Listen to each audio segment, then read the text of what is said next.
my two assemblies. We got the top lawyers, we looked at the constitution.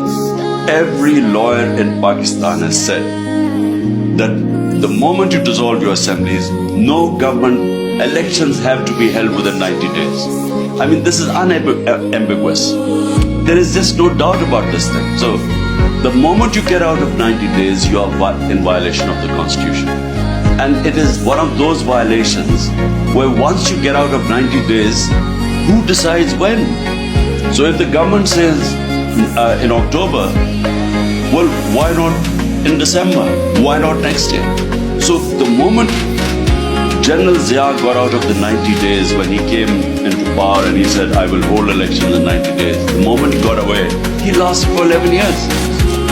So if the government does not accept the Supreme Court verdict, means it is now violating the Constitution, then the Supreme Court could slap contempt on the government. And let me assure everyone that the entire people of Pakistan will be standing with the Supreme Court.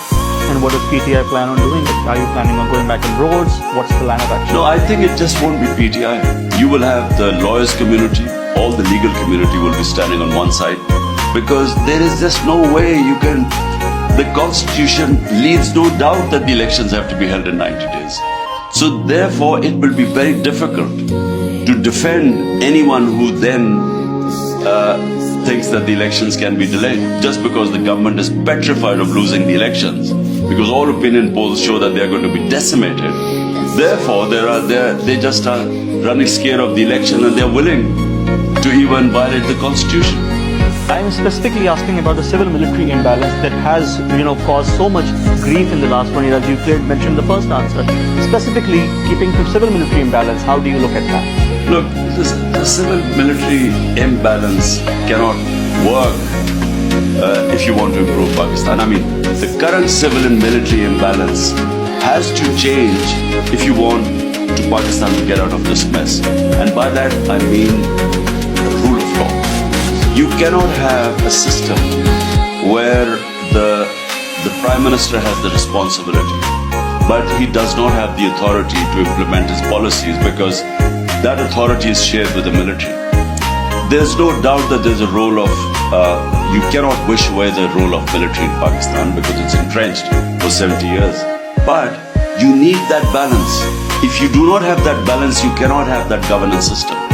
That governance system is needed now for Pakistan's survival. You can only attract investment in Pakistan if you have rule of law in the country.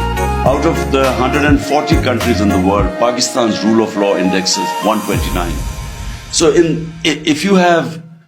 basically if you don't have rule of law, you can't attract investment. Without investment, Pakistan is stuck in this debt trap. We are stuck. We're just taking loans to pay back loans. It's almost like a domino effect, like everything is collapsing.